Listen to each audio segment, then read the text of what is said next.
It wasn't until like maybe a few years ago I figured out what my favourite colour was, because I just copied everyone else. It takes a lot of mental energy to just be able to like deal with the day. So just celebrate your small wins. Hey, I'm Katie J, and welcome to Young Scot's podcast. This is How I Feel. This podcast is all about having open and honest conversations focused on emotional well-being. And today we're really looking forward to talking to Hadia all about managing anxiety. Now, you might know Hadia from following her on TikTok and Instagram, where she shares mental health and well-being content. So let's get into it. How are you? I'm really good. How are you? Good, thank you. Feels very weird to be here. It's a bit of a surreal one. Yeah, my very first like content creation collaboration was with Young Scot. So it feels really good. Like 3 years later, I'm sitting back here again. Isn't that gorgeous? Yeah, that's it's really so cool. nice. And you've got a branded mug. Yeah, I know, my favourite thing. This is going home with me if I'm allowed. And thank you for making it through today. I know it was a bit of a... Yes, driving to Glasgow is scary, but I did it and I'm here and I got parking space a million miles away, but it's fine. But you did it. Exactly. There was one at the front door, but I couldn't parallel park, so... No, I'm so with you. I will go like all around a car park, right up to the roof, unless it's something I can just drive right into. 100%. Yeah, especially if there's an audience. Yeah, there was no one there in this one, but for the parallel parking there was like builders and I was like, absolutely not. No way. No. It's not happening. So fair. So fair. Hadia, we're going to do a little bit of an icebreaker if that's okay. So just to play a little game of this or that. So pretty simple stuff. You ready? Yeah, I'm ready. Okay. Okay. Calling a friend or texting a friend? If it's a friend, I think if it was my sister, I'd FaceTime her. That's what I would do. But a friend, I would say text. Yeah. Calling's scary.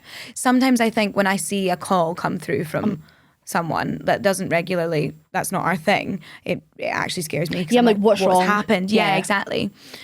Or like something like they're engaged or they're having a baby, like something massive must be happening for this to be. It's only ever really my mum that phones me, actually. Yeah, it's just my sister that calls me. Same page. Okay, summer or winter? Summer, I'm a summer girl through and through. The light, the warmth. Winter, I'm trying to like enjoy winter a bit more, but the dark nights just ruin me. Mm-hmm. I feel you. Listening to music or watching a TV show? Watching a TV show. Yeah? I love TV. I love like thrillers and psychological stuff, and I just love a good TV show. Binge. Yeah, totally. What's your current TV fix? What are we watching? Abbott Elementary. That's really good. And I just finished watching a thriller called Sweet Pea. I read the book and I watched the TV show. I've started it. Have you started it? It's so good. She's great. Yeah, I love her. Okay, sunrise or sunset? Sunset. Yeah. I'm not a morning person, but sunset. We are friends. We are. We're the same person. Yes, I'm really enjoying these answers. Yes, absolutely. Sunset and like maybe, like a little Instagram moment with like a little, a cocktail or something, watching the... It's beautiful. Bliss. Yes. Yes, absolutely. Reading a book or listening to a podcast? See, I would say reading a book, but I actually prefer listening to audiobooks. So a bit of the middle. Girl, I love an audiobook. Yeah. I really do love an audiobook. I think it's nice because you can achieve something, but still, like you can potter about or whatever, but still feel like you're doing superior because you've read a book. Oh, exactly. I'm like, I've read this, I've read that while I was washing the dishes. Like, so 10 out of 10. So good. Oh, again, what's the audiobook of choice at the moment? What have I just finished? My favourite one is Cat Lady. Oh, On the Way Home, of course. Yeah. Does that help you when you're driving if you're a bit anxious? Because I think with music, it can kind of change from like really like steady, slow music to something like a bit crazy. Whereas I feel like an audiobook just kind of keeps me at the same pace the entire time. The tempo's right. Yeah, exactly. I hear that. All right, so this seems like a very simple question. I've kind of already asked you, but I'm asking you again because at this point we like to ask people on the pod, how are you feeling today? I'm actually feeling really good today, apart from feeling a bit anxious on the way here and running late because I couldn't find the building, but that's just my really bad sense of direction. You got here. I got here and I'm actually in a really great headspace compared to the last couple of weeks or so. So yeah, I'm feeling really, really good. That's a really nice update. I'm really pleased.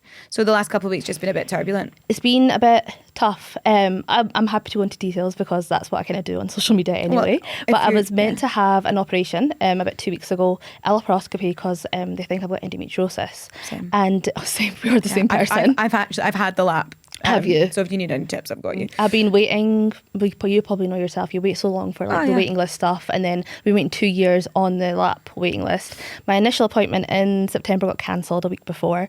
I was in the hospital 2 weeks ago waiting to go in. We better get changed, and they cancelled my appointment while I was sitting there. It was just like the worst experience. That probably sounds really dramatic, but see, when you've like got yourself all het up and ready and mentally prepared yourself for something so big, for it to just be like taken away from you so quickly, it totally like destroyed me. You're in the gown. Yeah, I was just about, they just handed me it and I was just about to get changed, and yeah, it was a tough day.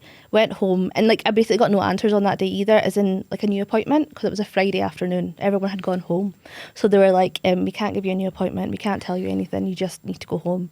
After sitting there for, was it 6 hours fasted? It was a tough day.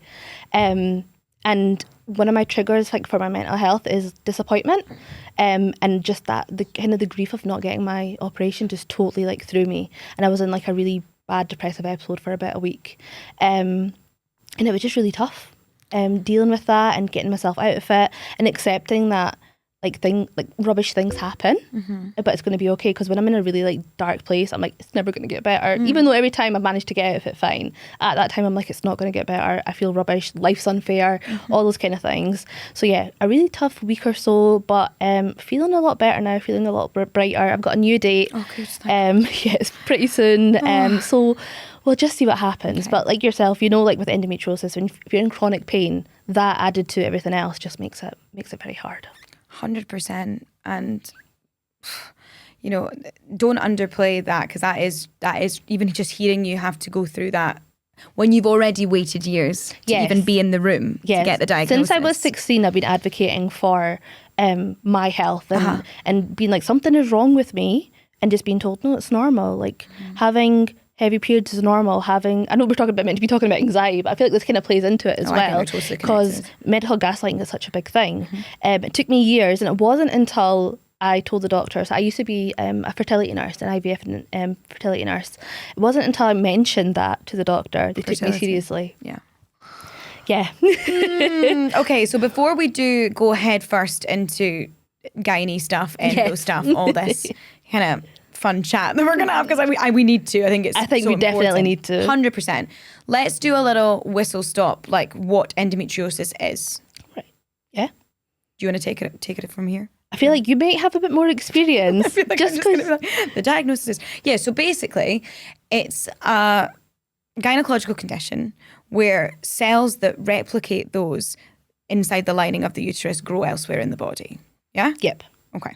So like during ovulation, that kind of causes quite a mess inside when that blood is shedding and it's got nowhere to go, and it kind of forms cysts and stuff like that. Really painful, really hard to get a diagnosis. I think it's 8.5 years in the UK. Yeah, roughly about 8 years. Yeah, which is the average time spent from presenting with pain to having diagnostic surgery. So you've been on that train.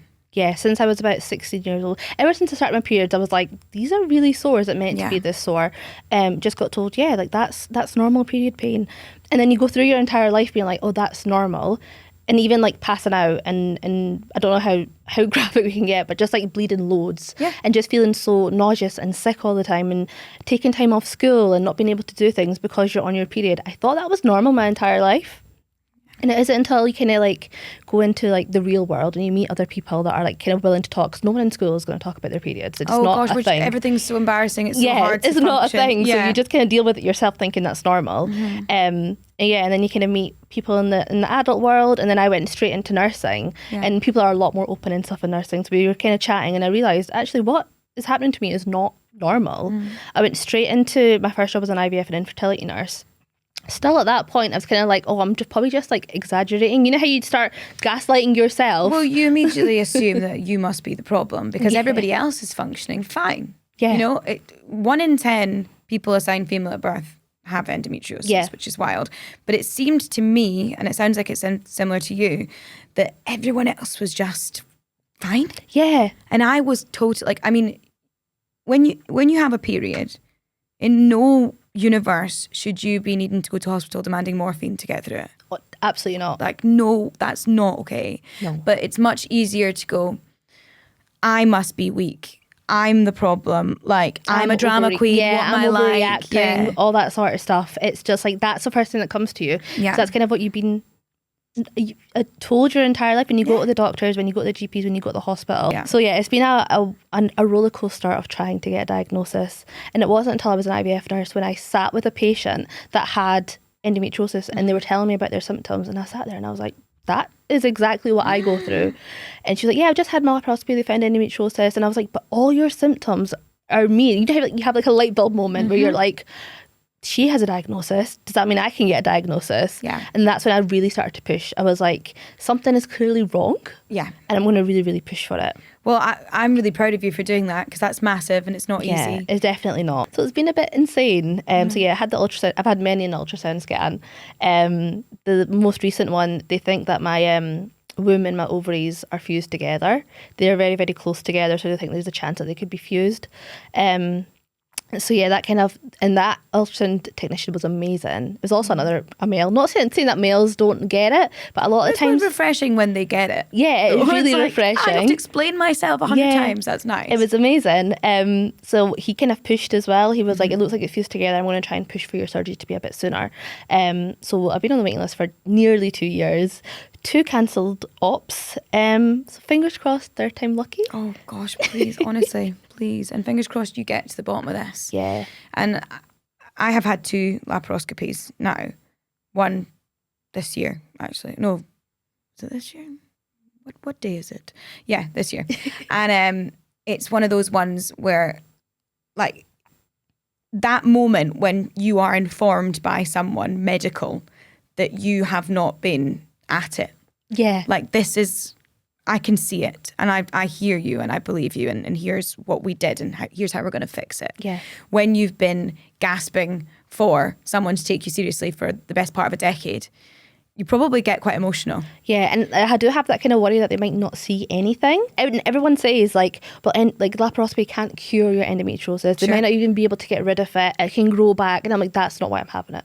I'm having it to validate everything I've been going through for the past 10 years. I'm having it to finally get an answer. I think it's so good to have autonomy of your body and understand what's going on. Because a lot of people are like, why do you need to label things? Because I need to know what's going on with myself. Because I'm in agony. Yeah.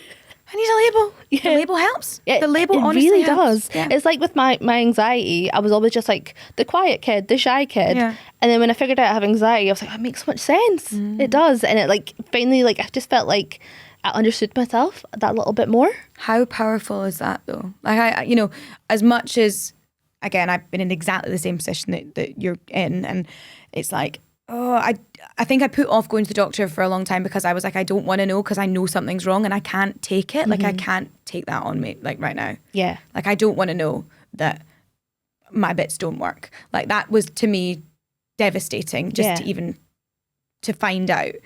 And then when I was told the lay of the land, I got a lot of comfort, weirdly, which is not what I thought, because it was one of those ones where like, okay, well, this is what we're working with. Let's figure it out. And I know more.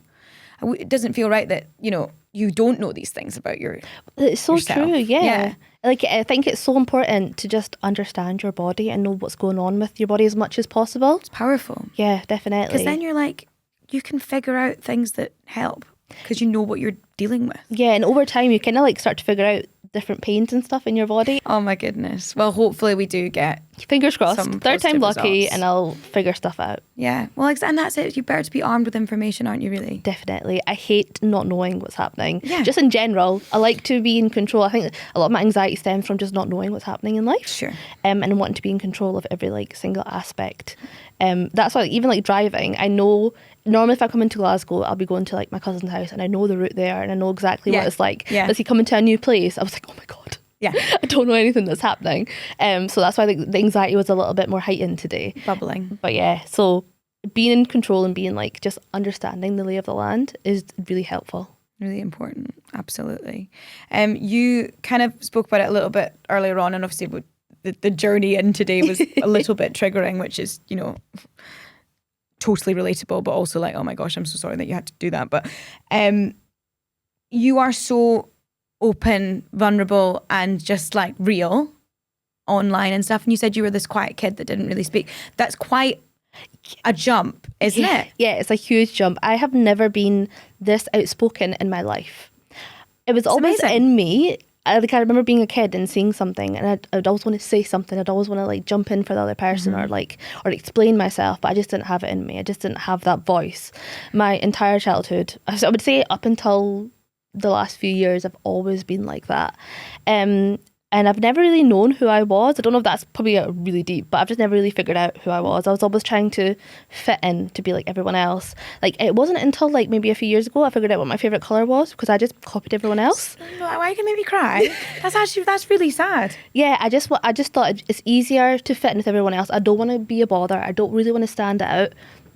I just want to just be here, but not like too much. I don't want to be too much for anyone. Want to be wallpaper? Yeah, pretty much. That was my entire life. Primary school, high school, uni. That was essentially what I did. And I don't really know where it stems from. There must be some childhood stuff. But yeah, just kind of that was my entire life. And then I left nursing. I had a really, really rough time as a nurse. And then COVID just kind of made everything a little bit worse. And my anxiety was just through the roof. And I would cry every day going into work. And I was like, this is not healthy. This is not okay. Yeah. And then one day I just thought, I'm not doing this anymore. I can't do this anymore. I left, and then I started documenting my kind of mental health journey from that point on social media. It was never for like followers or views. It was really just like an outlet for myself. Like a diary. Yeah, so some people write stuff, some people make like voice notes. For me, it was like kind of filming and like the creative aspect of it. And the weird thing is, I've never been a creative person. Like, I can't draw, I can't sing, I can't dance. Like, I remember my art teacher being like, you're better off not taking this class. I'm like, yeah, sure. I totally agree. Cheeky. I know, right? But I'd never seen myself as a creative person until I started making videos and editing, and I loved the process of it all, and I find it so interesting. So yeah, started documenting kind of like getting out of depressive episodes, or I think at that point I had gone off sick from work, so I was kind of documenting me just getting better, taking each day as it comes. And it started to gain like traction, and started to have messages from people being like, this is exactly how I feel. And I'm like, that's amazing. Like, it feels like I feel so much less alone. The other reason I started sharing is I'm a South Asian woman. South Asian culture, they don't speak about mental health at all. It's very rare. It's like embarrassing to be struggling with your mental health, or it's a weakness, or it kind of comes across like that. And I was like, I'm kind of sick and tired of seeing just people's like happiness. Not that sounds really bad, but just people's like highlight reels of their life. Yeah. And it kind of made me feel really alone, because I was like, am I the only one going through a really, really hard time right now? So yeah, I kind of started just documenting my life, documenting my mental health journey, kind of my job journey as well, a little bit of me leaving nursing. I feel like it was so long ago. Was it like 3 years ago or something I started doing? And I know, right? So yeah, it was just kind of like, that's why I did it, and it really helped me knowing that I was helping other people as well. Yeah. We were kind of this little community of people that were struggling, but like rooting for each other at the same time. People would give me tips, I would try and give them tips. It was like a really, really nice space. Well, it's amazing. I mean, obviously the content that you were creating was validating other people's experience, but also the feedback from them was validating your experience. It's really nice. Yeah, exactly. And that really pushed me to keep going. Yeah. Because I've never really stuck to anything in my life, to be totally honest. Like, I'll start a hobby and I'll like a few months later or a few weeks later. Remember when you were really into planes? Like, no, that's not me No, anymore. that wasn't me. It's like right now I'm into colouring. Watch me forget about that in like a few weeks' time. So it's like a hyperfixation situation. Yeah, and I truly thought that's what this was going to be. Yeah. I'm going to make videos for a few weeks and then I'm just never going to do it again. But it's 3 years later and I'm still doing it. Go and it's like the only on. thing I've properly stuck to, and it's like really, really crazy. Yeah. So the community just got bigger and bigger and bigger on TikTok, and it was amazing. And then I kind of started feeling better in myself. So my content kind of transitioned from just mental health to wellness, lifestyle, a little bit of everything, finding like self-love and confidence just in being who you are. But the one thing I wanted is my content to stay fully authentic. So if I'm having a good day, that's great. I'm going to share that. But equally, if I'm having a rubbish day, I'm going to share that as well.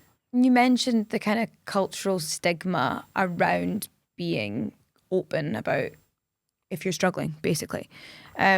Have you been met with much of that since you started being more kind of transparent about how you're doing? Definitely.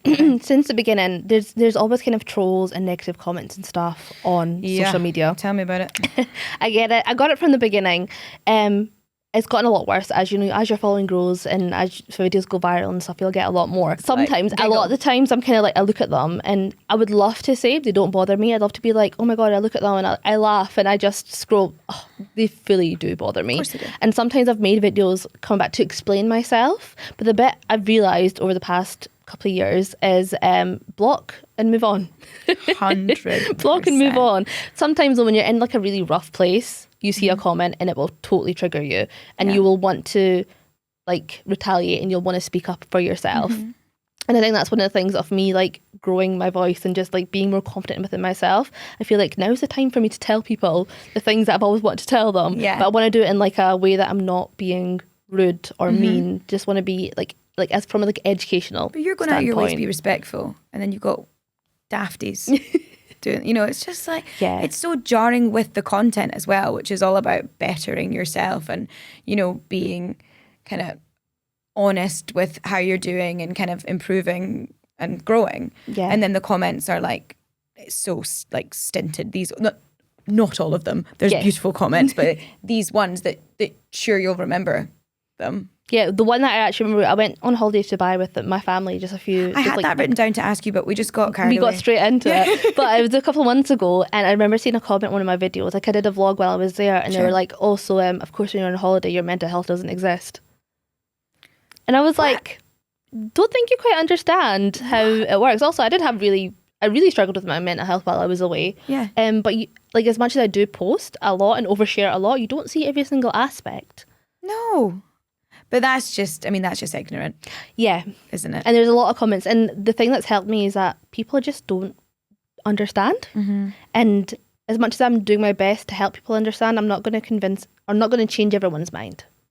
No, and it's like, it's just, well, that's an impossible, Yeah. Whatever. And all you can do is make sure that your community that you've created, which is just amazing. Yeah. They're all ticking over quite nicely. You're all enjoying yourselves, and that's amazing. Yeah, I've got an amazing community. And that's the thing that I remember. The nice comments fully outweigh all the trolls or all the negativity. I'm so glad you said that. Yeah, because although like in numbers they definitely do, I'm definitely the person who would not stop thinking about that one negative in a stack of like, say there was like 100 nice things. It would be like, that would be the one I'd fixate on. So I'm really pleased that you're able to kind of... Yeah, like it's hard, and I'm the same, because that will be in the back of my mind, like, oh, that person said that. Yeah. I think when I had my laparoscopy cancelled and I was in a really dark place and was sharing how I was feeling on social media, I got a lot of... a few DMs of people being like, your content has gotten so negative recently, I'm going to unfollow you. And that fully like stuck with me, and I was like, should I not be sharing this? Should I not be like voicing how I feel? And it really took me a minute to be like initially I was like, am I being too much? That's kind of the question I asked myself. And then I was like, hold on, I'm not being too much. If these people find me too much, then I'm not the content creator for them. My content's not for them, and it's fine for them to unfollow me. It's fine for them to find other people. They don't have to tell me about it. That's bizarre. Yeah, but also I'm not going to change for them. No, because like you are, what? I mean, like, no, like this is happening to you. You're experiencing something. You're doing what you've always done. You're documenting it. You're putting it out there. Yeah. I'm so sorry that my life experiences aren't filling your cup the way that you'd like them to. Exactly. Are you joking me? Like, I'm so sorry I'm going through a rubbish time and it's not what you wanted to see. Exactly. Do you think I feel? Yeah. Oh. Okay. Let's kind of deep some of the things that you're sharing with your followers in the sense of like practices and rituals and things that we can maybe incorporate into our day to get us out of a place if we are having a panic or if we are in quite a... Well, if we're you 2 weeks ago. Yeah. Yeah. So there's a few different things I've learned over time. And I think the most recent, like when I had the depressive episode a few weeks ago after the op was cancelled. And I'm just like, no wonder. Yeah, I was Honestly, like in my bed. heart breaks for you. That is just like... Like I couldn't stop crying. I was just in bed. I didn't want to move. Bless and you. me a few years ago would have been like, okay, I need to get better by this date. I will be better by this point. Okay. I will go back to work by this point. I will allow myself to feel rubbish. Cry for 20 minutes, have a shower, get on with it. Essentially, I would always be like, okay, you could be sad and for like 3 days and then you have to go back and just be normal again. This seems like a good plan.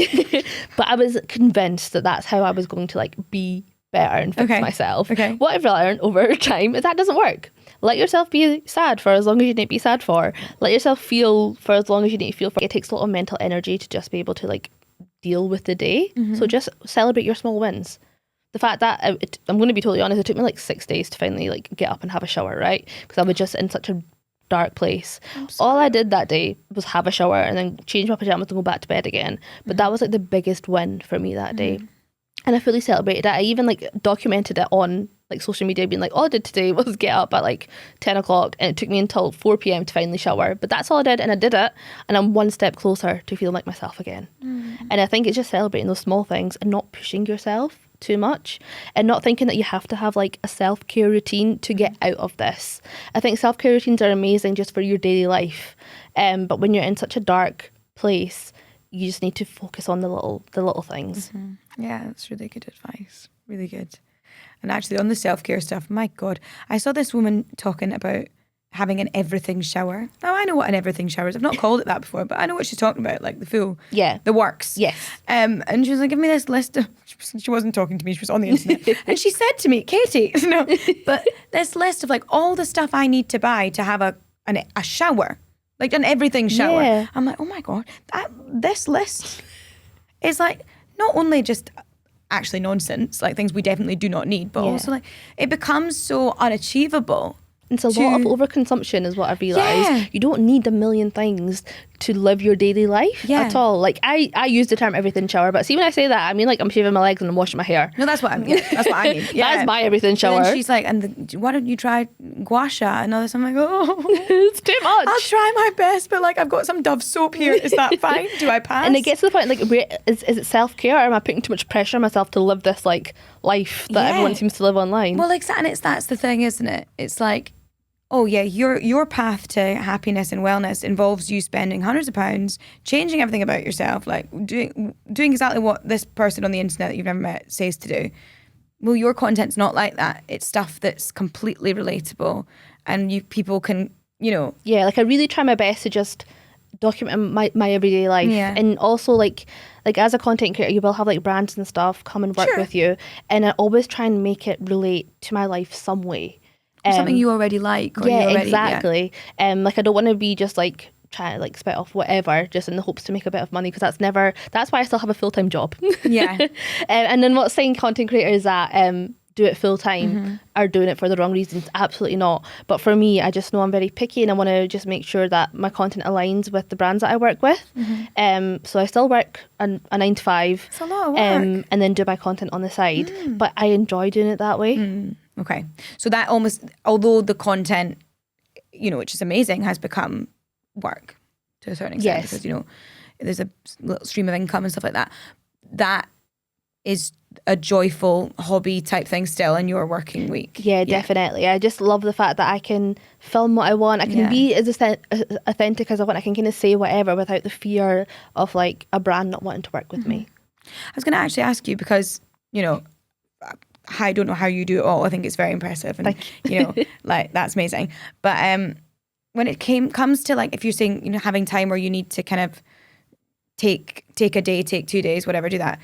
Work are good with that kind of thing. That's mad. So when I was a nurse, there was a lot of guilt about not turning up to work. So I would work through, like I still remember I was like as part of my role, we were in theatre. I still remember I was fully gowned up for theatre. I was bleeding through while I was doing theatre and operating on someone else. Oh my God. Because you just couldn't leave, because if I left, no scrub nurse was there to do the ops. Yeah, but that's humiliating for you. Yeah, it was horrible. Yeah. Whereas now that I've left the NHS, and I'd left for a few reasons, my mental health, but also my chronic pain, it's really difficult. On your feet. Yeah, it's really difficult to be a nurse when you've got chronic pain. Of course it is. Then I moved into the third sector, and I've been so lucky that all the jobs I've had in the third sector have been so flexible and accommodating. And like last week, I was off work the entire week. So did you book the time off because you thought you were going to have surgery? I had booked it for my laparoscopy, like my sick leave to be off. But then I told them, guys, my operation's been cancelled. So technically I should have been back to work on the Monday. But I just messaged them and I was like, guys, I'm not in a good headspace. I cannot be in work. And they were like, don't worry, it's totally fine. Take as much time as you need. Brilliant. And that was so like just like a weight lifted off my chest, because like 100%. You have that guilt about calling in and like letting people down and all that sort of stuff, whereas I felt like I was able to just fully like look after myself that week without the fear of work being annoyed at me, which you would internalise and fully. Yeah. I'm like, they all hate me. They all think I'm skiving. They all think I'm just like faking it. 100%. So that's huge. That's huge. That's yeah, so and it's not. And I feel for anyone that doesn't have a supportive workplace, because it's really difficult. It's so difficult. It's so hard navigating life when your workplace just doesn't get it. Mm-hmm. Yeah. So, again, kind of talking about like potentially that maybe if you can remove yourself from a toxic environment, then you should, because you're already suffering enough. That shouldn't be used as ammo. Definitely. To make that worse. Definitely. Like leaving nursing was one of the biggest decisions I've ever made in my life. It's a massive decision. I started doing it when I was 17. Mm-hmm. I went to uni when I was 17, and that's all I had known until I was 24, 25, I can't even remember now, 24. So that was a big chunk of my adult life. Yeah. And it took me a long time to make that decision. And a lot of it was like, oh, well, I'd worked my way up to a band 6, and I was like, I'm making all this money, I can save so much, blah, blah, blah. But it was like, at the expense of my mental health, it's not worth it. Mm-mm. Absolutely not. How did you find the transition into third sector? Like, was it easy enough to kind of, like, I'm thinking about even writing an application when you've done nursing for that length of time. It was bizarre. It was really, because in nursing's so, I would say niche, but the roles I had were very, very niche. Yeah. So going from, nursing to third sector was like a really big jump. You think, but also, what do I put on this CV? Well, exactly. Yeah. And I was trying to do all the transferable skills and stuff, but also like the level I was as a nurse, I was going to have to start from the beginning, essentially, and that was very scary as well, because you start comparing yourself. You're like, so and so is doing this, so and so's on this amount of money, all that sort of stuff, and I was like, I don't want to start from the beginning again. Then I was like, stop it. Your mental health is way more important than thinking of what everyone else thinks. So yeah, when I left, it was like the biggest like relief in the world, and I don't regret the decision one bit. I get a lot of questions, would you ever go back? And I know for a fact I would never go back. As much as I loved being an IVF nurse, like I loved it so much, it was so interesting, I loved my patients, for the sake of my mental state, I could never go back. No. It's a really big decision, but change your life. Yeah, and a lot of people feel like, I get messages all the time from people that are like in nursing or in a different kind of sector, and they're like, I've done this for 10, 15 years, I'm too scared to leave. Just go for it. And if you've got the funds and the savings and stuff to potentially take a pay cut, go for it. It will be one of the best things you ever do. Yeah, because you're making a decision that suits the person you are now, not the person you are when you start. Yeah, and like my life is like, I have time to do stuff. I have the energy to do stuff. Yes. I can make plans, I can keep on top of stuff, I can go to the gym if I want to, like all that sort of stuff is amazing, to feel like I have an actual work-life balance. Oh my gosh, the dream. Yeah, I know. And you're not experiencing burnout every day. It's brilliant. Exactly. So good. If you could, because you've got so much amazing advice and you've shared so much today, if you could go back in time and tell a younger version of yourself one thing, or like kind of give them one bit of advice, what would it be? You're going to be okay. Oh. And trust yourself. Trust yourself, because I didn't. And I really wish I did. I used to just trust what everyone else said or follow what everyone else said. Just trust yourself. What is your favourite colour? Green. Oh, so nice. I love green. I used to just copy everyone else. It was blue. Purple, it was blue for the longest time. It was pink. I do like purple, to be fair. Groovy Check was one of my faves. Oh, bang on the door. Obsessed. But yeah, green. Can't believe it. Green. If you look at my house now, all my little accents are green. Everything's green. Because you know your own favourite colour. I'm so proud I know, of you. isn't that insane though? That's like I finally know who I am as a person. Yeah. I'm finally kind of living that childhood life that I've always wanted. You're just stepping into it now. Yeah, as a nearly 28-year-old, it's crazy, but I also feel really blessed that I'm in a position where I can do that now. You could have gone a long time not doing it. Yeah. That's amazing. You're fantastic. Thank you so much. This has been so lovely. So I really appreciate you sharing, because it's some heavy stuff. Yeah, very deep stuff, but it's actually been really nice chatting about it. Yeah, totally. No, I'm very, very grateful. And also, just send me a message after the op, and I've got loads and loads of tips for recovery. Thank you. There you are. Peppermint tea is the big one, though. I've got loads. Yeah, perfect.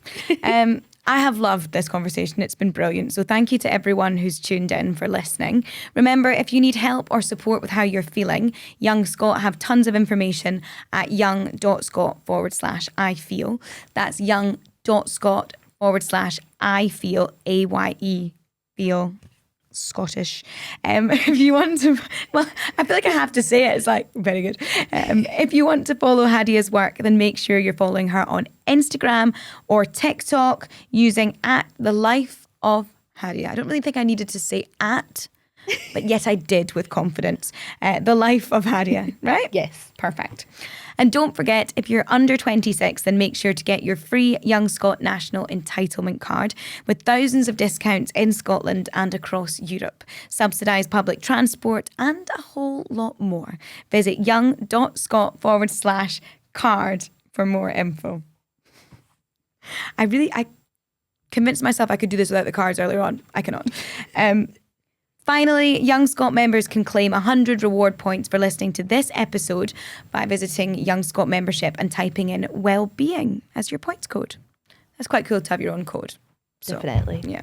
If you're not a member, visit young.scot/membership to get started today and earn points for activities and access exciting rewards. So that is it from me. I hope you've enjoyed this episode of This Is How I Feel. And if you have, then please rate, review and subscribe to us. That means you'll get instant access as soon as the next episode drops. Looking forward to next time already.